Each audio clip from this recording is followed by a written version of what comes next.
Hi, I'm Junior M, formerly known as False Witness, real name Marco Gomez. New York City based DJ, producer, and visual artist, and future scholar.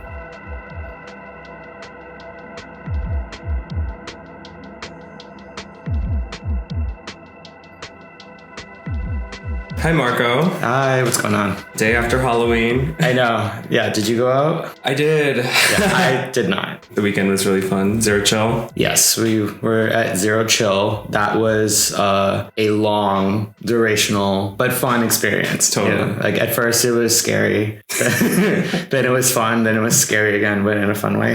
The whole journey. It was almost like, it felt like I was telling a friend that Zero Chill felt like almost like a Zelda game. I kept like bumping into people, having a conversation, and these side quests. Very, very that. Also, I kept finding new rooms to hang out in. Like that was good. I think that's one of Seva's greatest feats is having multiple areas that you didn't know existed happen in the party. There were some rooms I was kind of like, am I supposed to be in here? Or like, yeah, it was, I don't know. I found my own journey and had a good time. Definitely durational. I left at 12:30, went home, didn't do any afters. 12:30 in the afternoon. Yes.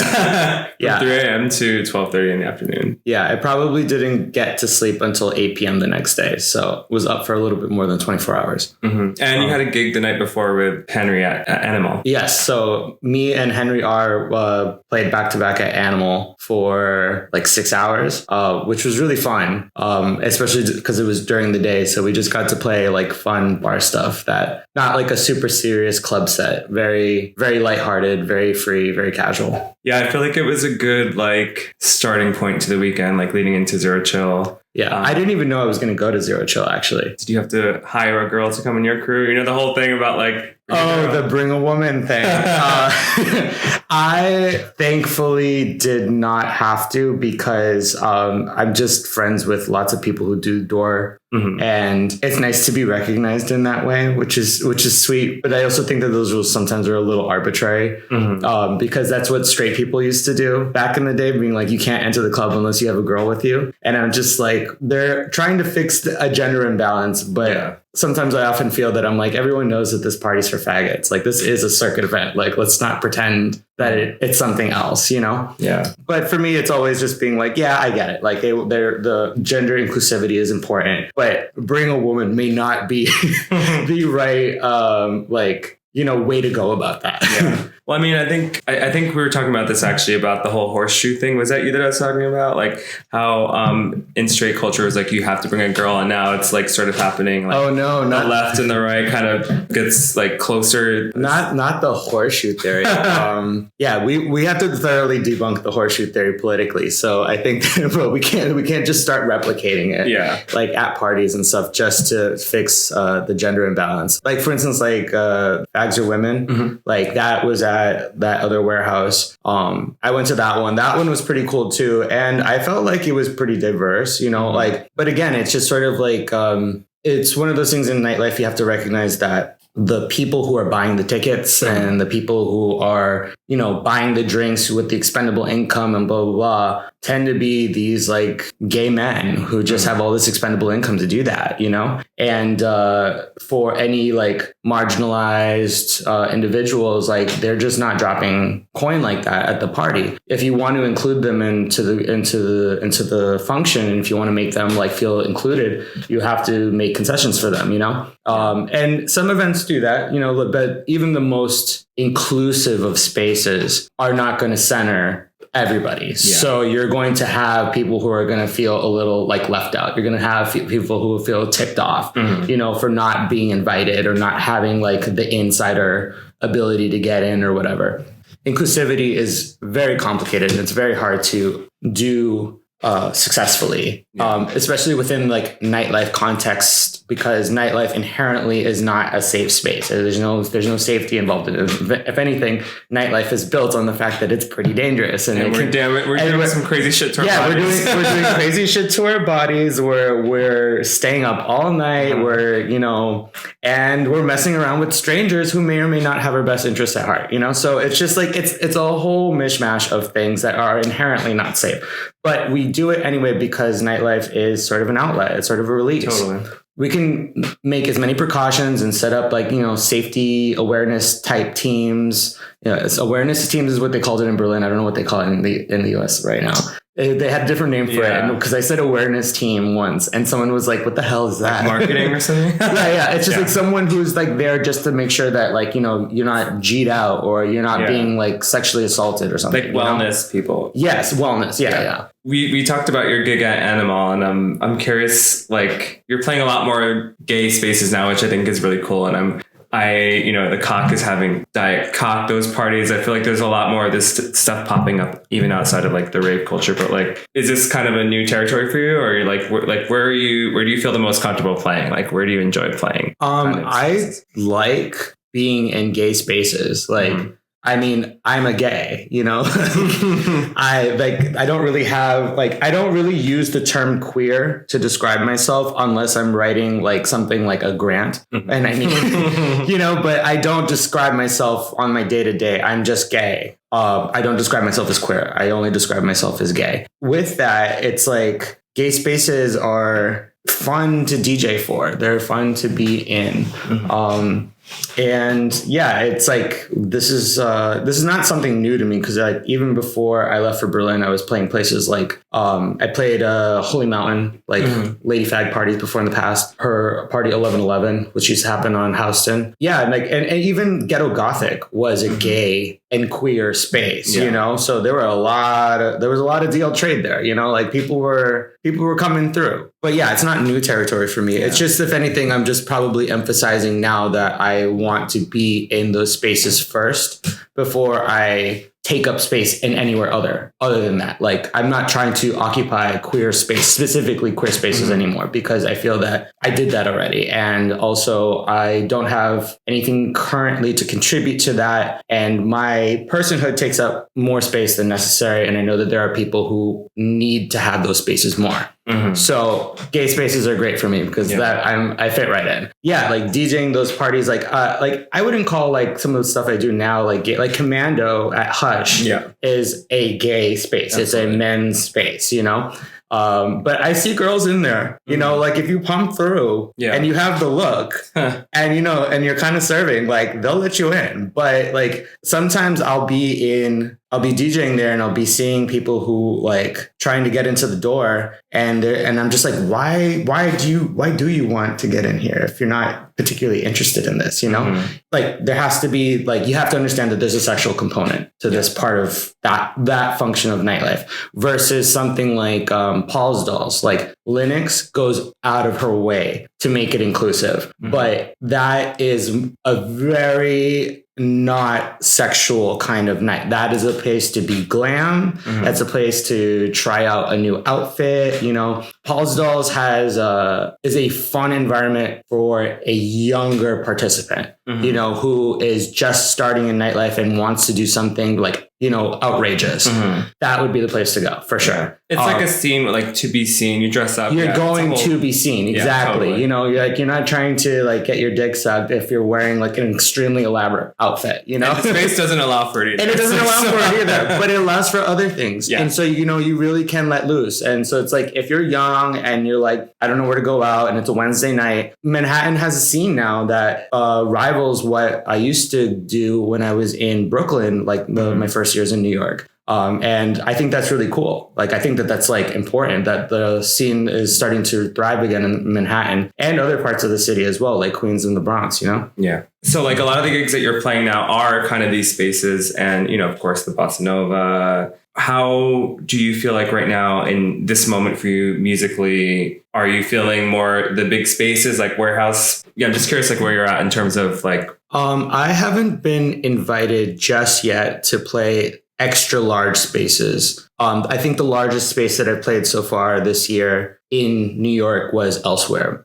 Main Stage. It was for Pride. But I think that my favorite events have always been smaller, like 200 or less capacity spaces, like spaces where you can feel like the sweat on the walls. You can feel like the heavingness of it. No platform. Everything is eye level. You're involved. You can feel the people around you. those are my favorites because that is when you can truly feel like the energy of the room. And that impacts like what you play, how you play it, how you're staging. Like the music I feel oftentimes flows up, like kind of staging.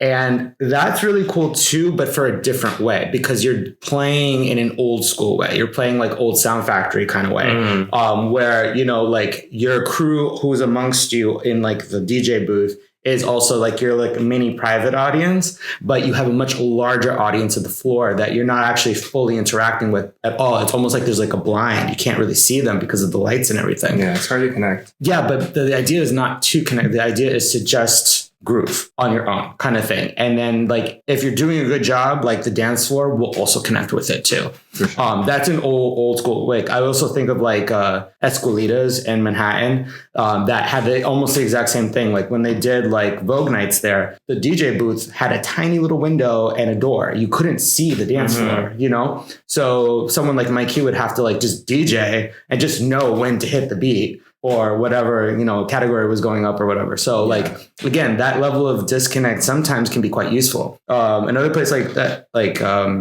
was it Akbar in Los Angeles? LA, yeah, like right on like Sunset Boulevard.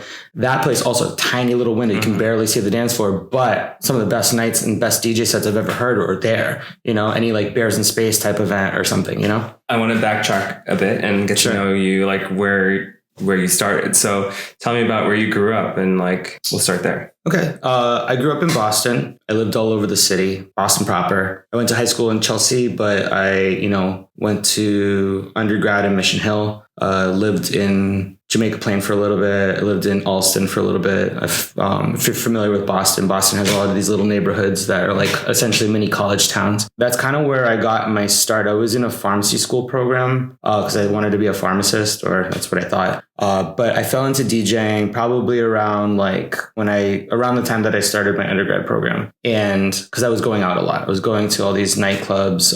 It was around the time Electro and Blockhouse and all that was like super popular at the time.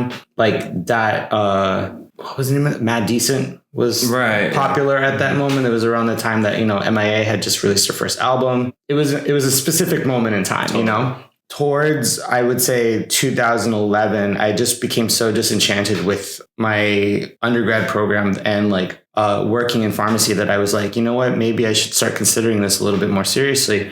So I started playing house parties, like small DJ house party things. I threw like a party in my basement once and almost Not got your parents' house. No, at the place I was renting in Mission Hill, and I almost got arrested.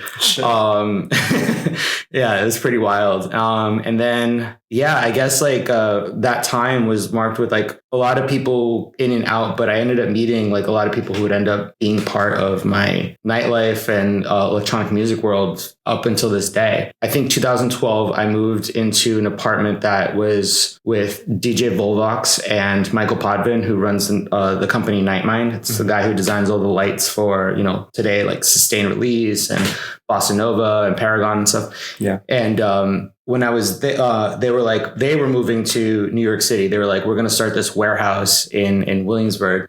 So you can take over the apartment for your last year of school. So I took over the apartment with another friend. And around that time, that's when I really started to like learn more of the ins and outs of DJing and also production. I was learning how to make my own music by like edits and mashups and whatever, but I wanted to learn how to be like a producer. And that's around the time that where I met Rizla and Dahana Batty Jack. And then after that, Micah Domingo. And they were forming an art collective called Kunk. I joined immediately. We were like, okay, we're a thing. We have this kind of like community. We were throwing parties in Cambridge, and things were really like starting to like really turn when Venus X came to DJ one of our events. And that that like combination of Venus X being like, hey, we're inviting you to our party. And then she invited Rizla and then eventually me to DJ at her party, which was Ghetto Gothic. And Ghetto Gothic and that time was the thing. Like it was the biggest event ever. Some of the most amazing nights in New York City I ever had were at that event. That's around that time where I was like, okay, it's either now or never. I lived for a short stint in Worcester, Mass with a boyfriend at the time. But I convinced him, I'm like, we have to go to New York City. So we pack our bags, we go to New York City, we break up instantly. Like we do not see eye to eye the moment we land in New York City. And I think it's finally because we realized how different we were. So anyway, that relationship crumbles, but I end up staying in New York City, and I think he did too. And we created I really created a community with Ghetto Gothic and with Venus X. And like, that's how I became like truly like what False Witness is, like, you know, and that's, you know, the beginning of like touring internationally. That became like, you know, my introduction to the art world with Juliana Huxtable. Like everything around that time was just, that was like 2014. Everything really hit the ground running right in that moment. Wow. That was like what, like a year into you learning to DJ and produce? Like how quickly did that all happen? I would say that like my first single was called Machina, and I released that with Lit City Tracks in 2013. But the official, like real, like years of being known as a DJ actually started in 2012 when I did a mix for Disc Magazine. At the time, Daniel Physical Therapy was the music editor. And so he picked that up, and that became like a wide trending mix that it hit a lot of ears. Mm-hmm. And so people were all of a sudden interested in what I was doing. And it was because it was like some combination that they had never heard before, which was like, you know, Latin style music with like industrial hard techno and hardcore. You know, they didn't think that those two things would mesh, and they did. So and it's because I was making all of these edits that was like sampling a lot of like Dembo from DR, or just random reggaeton stuff like DJ Blast, like early reggaeton stuff. Mm-hmm. And then mixing it with like these really intense drums. And like sonic distortions. This became like kind of like my sound for that time. It was really popular to mix that together at parties. Mm-hmm. And I think that's probably why Venus X like liked me so much at that time. It's around also the same time that LSD XOXO was on Tumblr, and like also kind of learning to experiment with this kind of music. And so, yeah, up until I would say 2016, I was part of Ghetto Gothic's like regular round of DJs making the rounds for these events. Going back to like your upbringing, did you grow up, what was your experience with music? Like, did you have any family members that played music or DJ'd or anything like that? My sister got me into electronic music. I had a tape of the Real McCoy's first album, and I played that repeatedly for months and months and months and months and months and months and months. When I was like maybe 8 or 9 years old, I had a fixation on that particular tape. Mm-hmm. And then as I got older and I like, you know, the internet became more of a thing. We've had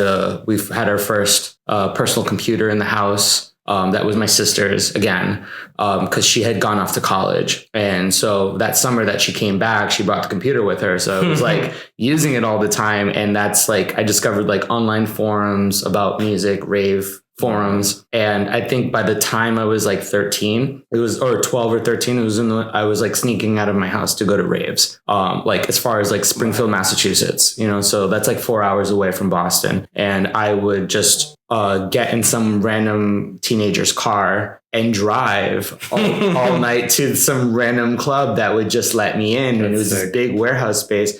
And it's like each room had like, one room had happy hardcore, one room had trance, the other room was a jungle room. So it's like jungle, drum and bass. And then this giant middle room that had a bar where all the music of each room kind of bled into each other. This place was called The Asylum. It literally felt like you were going crazy in there, but it was good. It was a good introduction for me for music. And I also had a very like zero drug policy at the time. I was like, no drugs. I want to just enjoy this for what it is. I used to see people like smoke meth or do Molly or whatever, but I just was like, no, I'm not going to do that.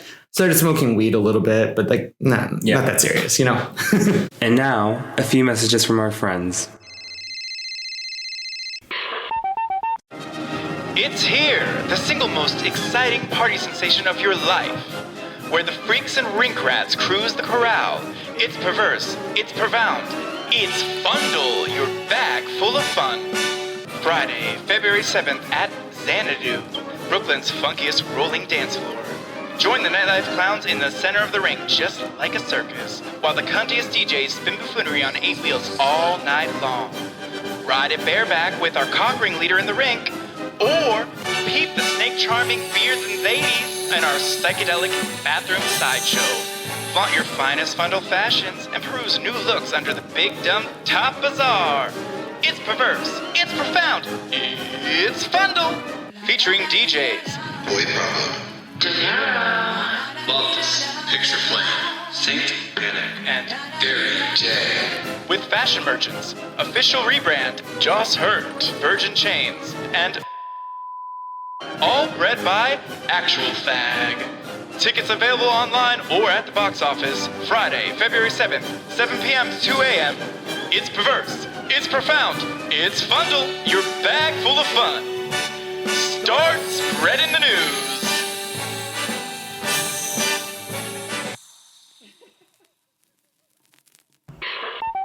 Do you have any, well, you mentioned Real McCoy. Was there any other like pop culture moments or music that were formative for you? I talked to other people from other parts of the country, and like anyone who grew up in Miami, they were like, yeah, we saw this DJ and we went to, Winter Music Conference and Ultra. And like, I didn't have any access to that. I lived in Boston. Boston was a very dry city that just, if you were under the age of 21, there was no fun to be had, So you had to leave to go find it, or you had to create it somehow on your own. But I mean, like in terms of music, like Prodigy's Fat of the Land or Daft Punk's Homework, 1997, like those were all like massively influential to me. I think when Discovery came out is when I actually, in 2001 is when I really like got what house music was. And that's also around the time when Felix the House Cat had Kittens and the Glitz come out and Basement Jaxx. I think Rudy was out around that time because Remedy came out a little bit earlier. But these albums were like the combination of house and pop and radio friendly hits, but also techno, and also all these genres kind of bled into each other, garage, like everything kind of was a mishmash. And that kind of informed how I understood it, on top of also being in an environment that was mostly Puerto Rican and Dominican, and me being the only Guatemalan, I just kind of like soaked up whatever they were listening to. So that was a lot of like dancehall. That was a lot of early dancehall, early reggaeton, and just Latin stuff, bachata, salsa, that kind of thing. You moved from Boston to New York. You're here for establishing yourself as a DJ. But then before the pandemic, you moved to Berlin. Like, what was your time there like? Tell me a little bit about that. So I got to Berlin in 2009. I had toured there previously, and I think Berlin was probably the first city that I ever went to and like walked around in and was like, I could see myself here. Like I could envision my life here. And I had never experienced that anywhere else before, because I had been to like London and Paris and stuff. And I just felt that those places were just too complicated of places to live in. But Berlin, for some reason, just really resonated with me. So by 2019, I had just finished my first graduate program, and I was like, I'm going to move. I didn't really see any future growth happening to me in New York City. I was like, now's the time to move to Berlin. Let's try Europe. It was around that time that I also had an agent who helped me get my first gig at Berghain. So it was like the Zoila Thursday nights that they used to have. And I was just jazzed about, like one of the very first bookings I was ever going to get like in Europe while living there was going to be fucking Berghain. I thought it was so fucking cool at the time. And so that went off and I was ecstatic. I had just released a vinyl record for the first time with Emissions Recordings back when Salvatore Piglioni was still running it. And, so it's like I have a record out. I'm playing this like really famous club, like things are working out. My agent at the time puts together a tour of North American dates. So I'm even more excited that I get to go home and brag about all this shit that I just did. I'm sitting at, a dim sum spot with my two besties, and I get the phone call. This is March of 2020, where they're like, yeah, everything's canceled. Flights are canceled. Everything is canceled. Like the news hit us all like a ton of bricks at that time that the pandemic had become this like global catastrophe.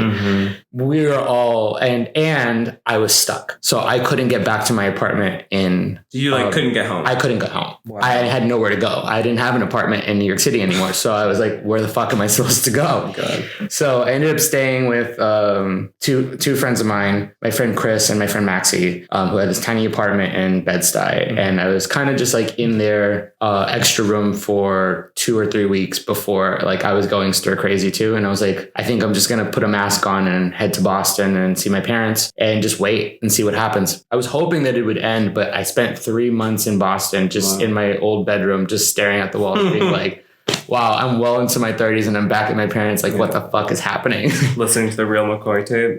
Yeah. Oh, the real McCoy tape is gone. I don't even have that anymore. You know, I think the borders reopened in June of that year, 2020, for like a very short period of time to let international people move in and out. I was one of the first people to buy a ticket to get the fuck out. I was just like, I need to go back to Berlin. I had a job there that my job was promising me more money if I came back. So I was like, of course, it's a no-brainer. I have to leave. And yeah, I just decided I would stay in Berlin and ride out the pandemic, which in Berlin, it felt like nothing even happened. People, I mean, like the shops were closed and everything was like, you know, social distancing, but like nobody was adhering to it. People were like throwing parties in like Hasenheide and like Neukölln. Like people were just out. Were these outdoor events? Yeah. Like it's happening in New York too.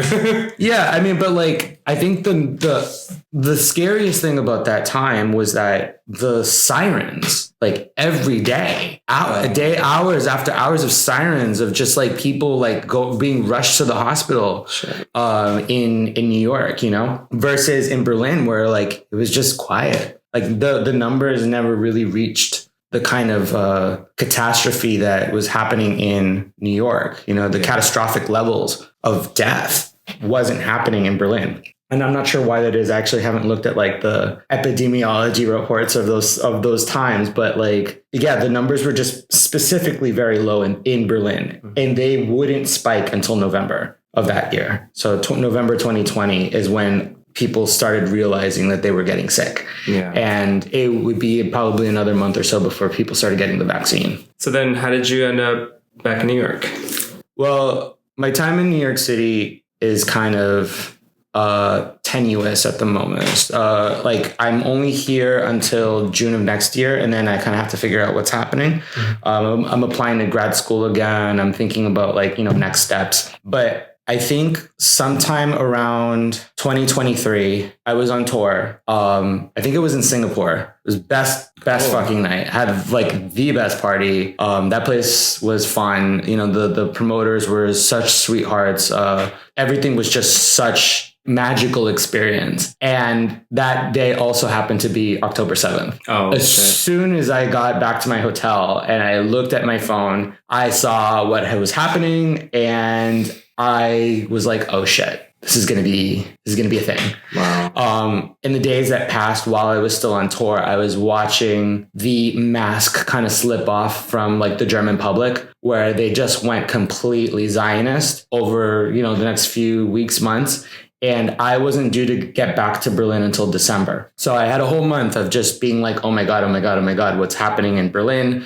And like this response to what became like this frightening thing where it's like any backlash or any pro-Palestinian sentiment being shared was treated with violence from like the German police. So this was, and the German public as well, because they have this anti-Semitism like guilt that they never, the entire country has never addressed since like the end of World War II, you know. And there's a lot of people who've talked about this, how like this is just simply like a lurking problem within German society, and nobody wants to talk about it, you know. And so you have these paradoxical kind of groups like Anti-Deutsch, who are leftist in name, where they're like, we don't believe in national borders except when it comes to Israel. Why that's the case? Well, they're like, well, because we feel bad about, you know, the whole genocide thing. Yeah, it's like principles. Where are they? Yeah. You know. So I had an issue with this. So when I got back to Berlin, I was very outspoken about this. I talked about it with a lot of people, and I was met with a lot of disdain. I tried to organize events for myself and for others that were just straight up canceled. I was removed off of CCs and emails. I was having issues with the label that I was working with at the time. Multiple labels actually just straight up stopped talking to me. And it became abundantly clear that I had become a pariah within, you know, Berlin's nightlife community. There were only very few of us that were being outspoken.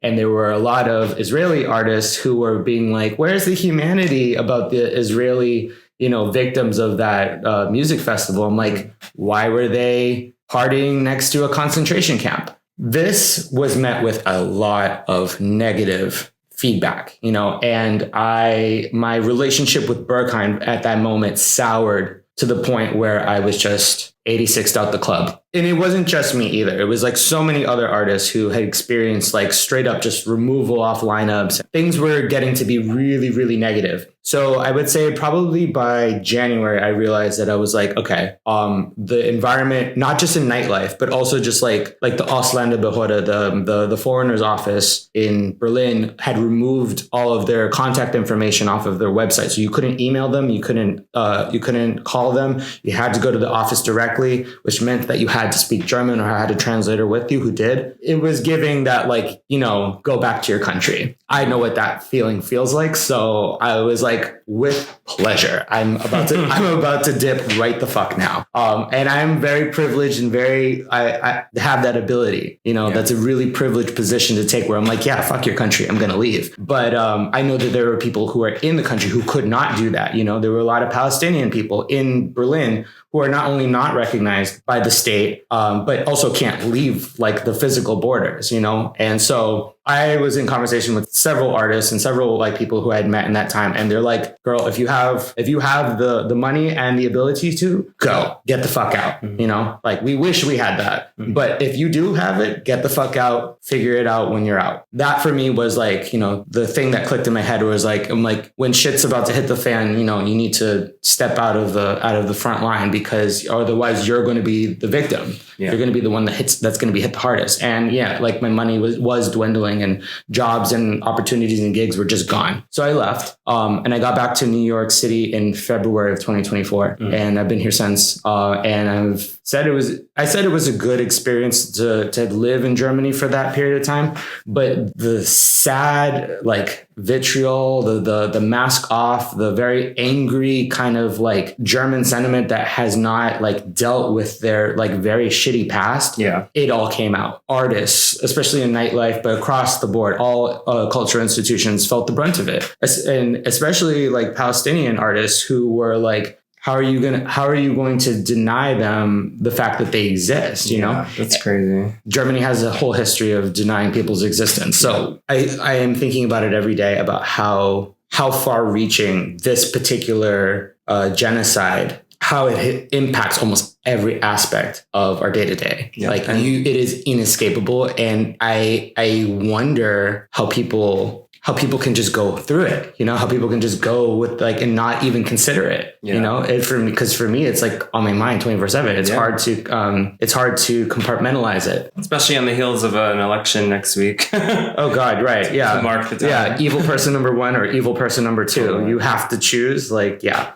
I think one of the things in Berlin that I experienced was like sort of that, like, because I was outspoken and because I was, speaking my mind pretty readily, like every day to anyone who would listen kind of thing.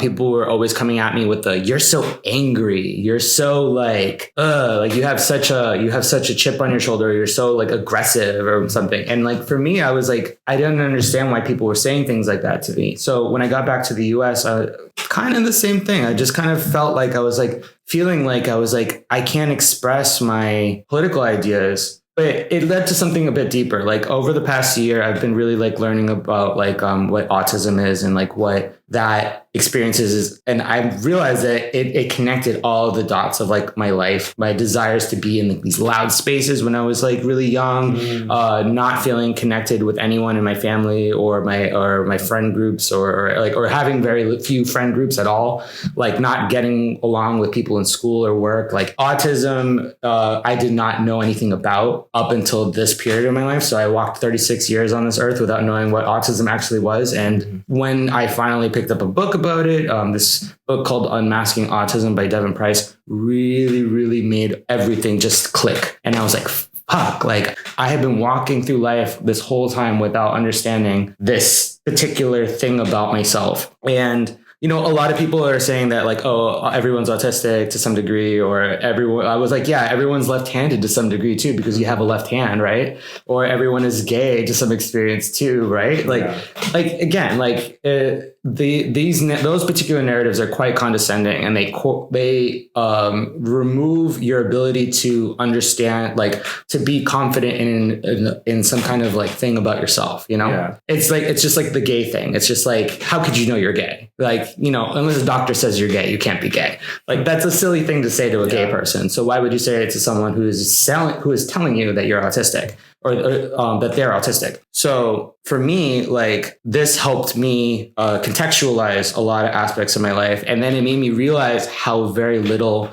grace is given to people with autism or any kind of level of disability. A good example of this was something I was saying about earlier, was my friend, my really good friend who was diagnosed with cancer, because of a rare form of leukemia, like years ago when I was first living in New York City. Like, the wild out-of-pocket things that people would say to this person, he has stories, but it's just insane to me, because there was no like grace given to him in nightlife settings. There was no like the sense of community that we talk about in nightlife seemed to be gone for anyone who had any level of disability, and he was really suffering, and people just didn't understand it or didn't know how to offer him space or be more conscientious about his condition. Mm-hmm. And that really drove me wild.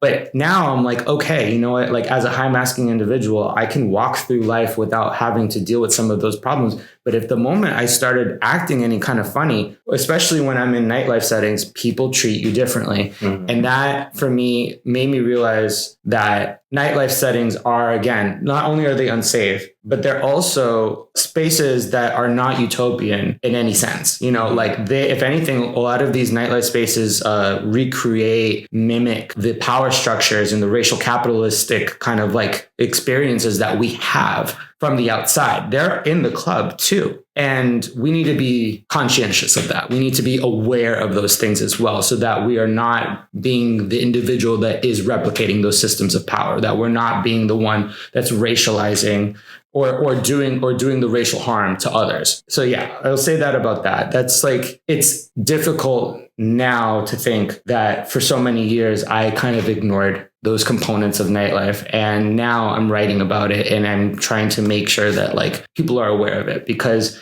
the like liberatory, like you could be yourself kind of narrative of, it's like the very utopian narrative of nightlife and what nightlife can do is there. It's not like I'm saying that it's not there, but there's other parts of it as well that are probably not so cheery and plur, Instead we should, and so I think people just need to be more attuned to those things. Totally. What I found out was that autistic people speak out their thoughts because their thoughts are external. So they're constantly talking about how they feel from the outside perspective, which for the neurotypical person, it is a internal or subconscious experience. So when a neurotypical person is interacting with someone who is autistic, they just think that person is angry or sad or whatever all the time. And it's like, no, I'm not feeling that. I'm just verbalizing how I speak. And I've been doing this my whole life, and I didn't understand that was an autistic trait. And then now that I have that information, it definitely explains why I've had awkward experiences with like people in the past. But like, now that I have this information, it feels pretty empowering. So I'd love to talk a little bit about your music, like your sets, production, all of that.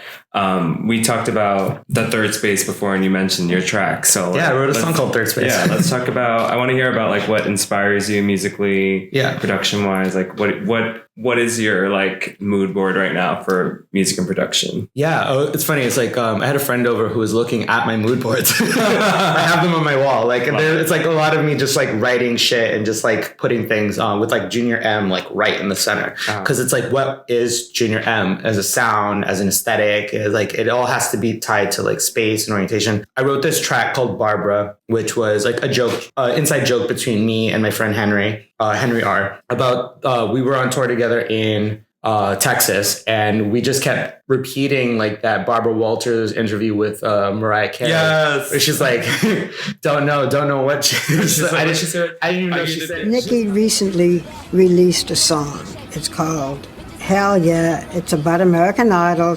And she says, I'm quick to check a bitch if she is out of line. Are you the bitch she's singing about? Don't know. Don't know what she's saying. I didn't know she sang. I thought she rapped or whatever. Yeah, so like we were like, I'm like, I should make that into a track. And we have similar inside jokes like that. So like, I was like, we should just make a whole EP of Love it. like songs that are just like that. But yeah, this was like me being like, you know what? Every time I try to write a hard techno record, it always comes out a little fluffy, a little cunty, and a little like it doesn't sound like the hard techno sound. It always comes out just a little bit more sassy than usual. So I'm like, you know what? I should lean into that, and that's kind of where Barbara came from. Yeah. House music, and I mean, house music was my first love. So like my appreciation and love for techno came, I think maybe later when I was like 15, 16 with like Joey Beltram. Yeah. As a little kid, house music, Euro dance, that kind of stuff. That was always been kind of like setting like the tone for like what I was going to be doing in the future.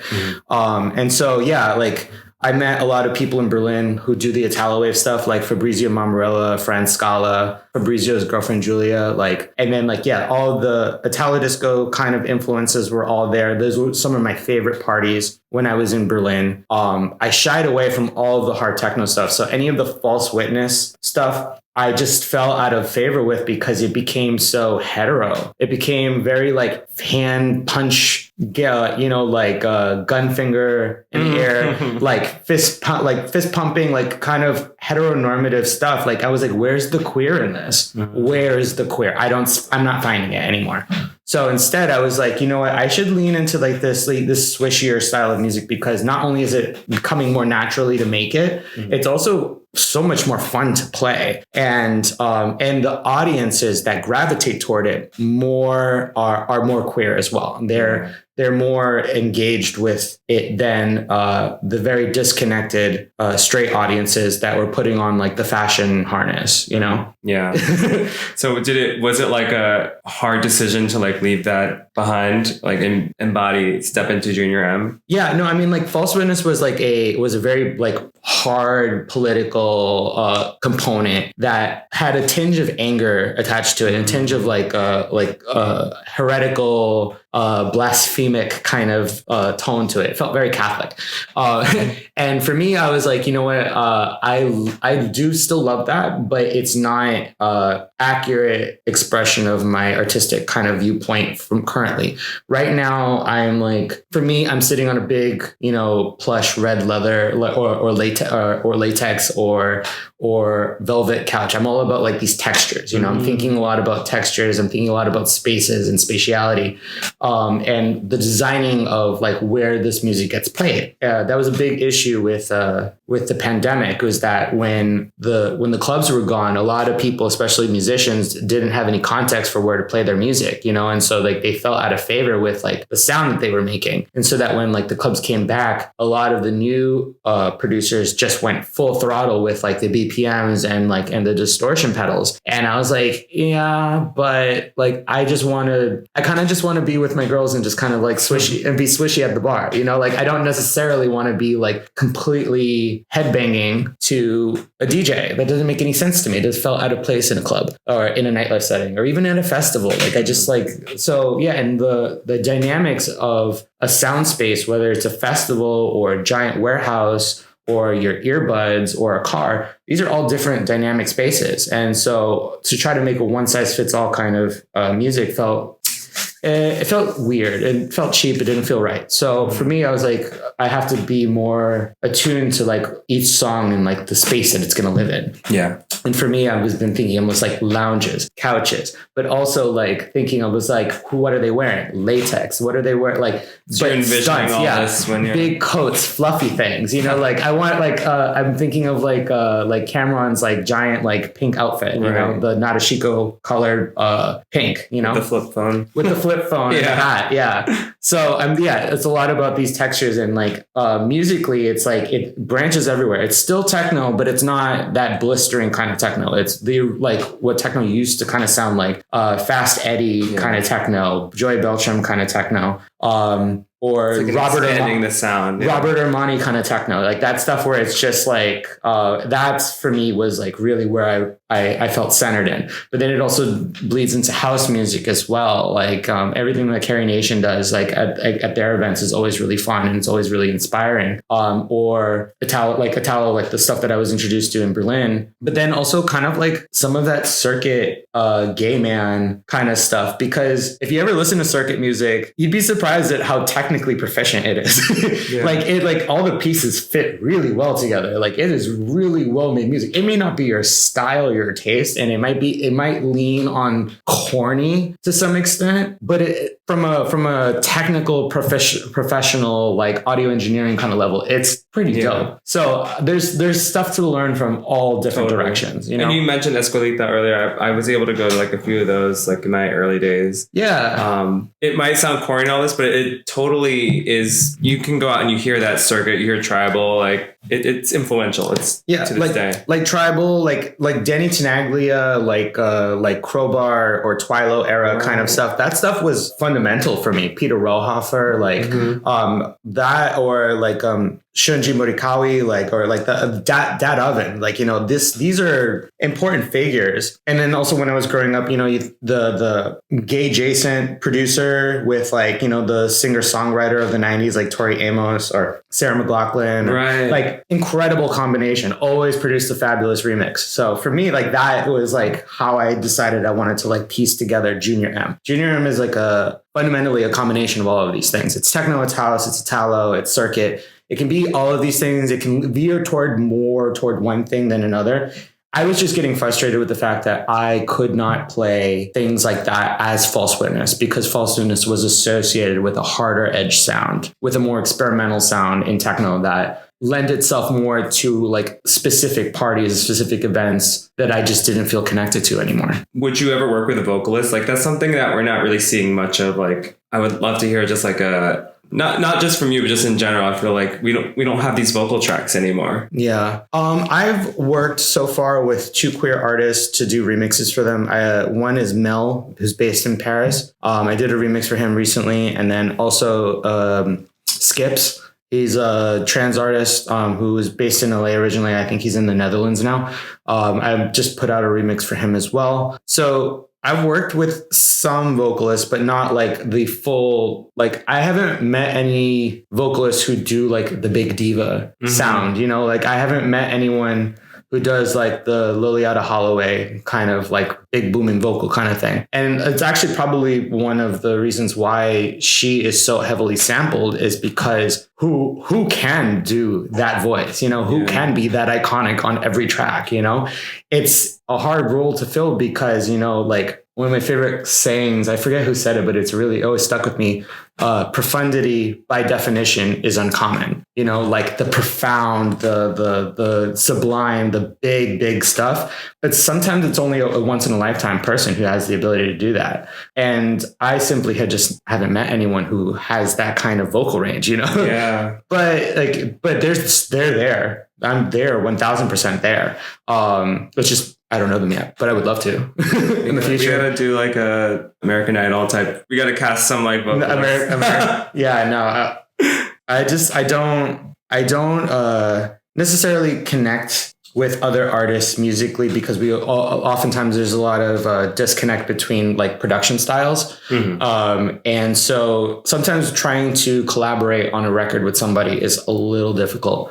My recent collaboration with Henry R is probably one of the first that I've done in a while where I can actually connect with the artist. But yeah, it's been a minute. The last person that I actually truly collaborated on was Yulan, Shy Boy. And then before that, Rizla from Fate to Mind, when we did our first EP together. And he was the one who showed me how to collaborate. And like his explanation of it was somewhat sexual. He was just like, you know, whether you're making a track together or whether you're back to back, like he's like, you're like exchanging fluids, you know, it has to be like very like intimate experience. Otherwise, if you're just back to back with some random person, it's going to sound like trash, and you're not going to have a good time. You should have some kind of rapport with the person that you're working with in order for that to work. And I've been friends with Henry R for like 10 something years, and more so even with Yulon Grant.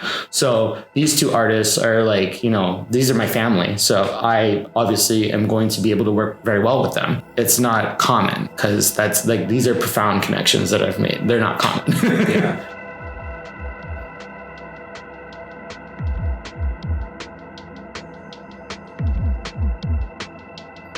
This episode of Afters the Podcast was recorded, edited, produced, and mastered by Anthony Cuellar. Show art by Waldo Baez. Original music by Niccolo Bernardi.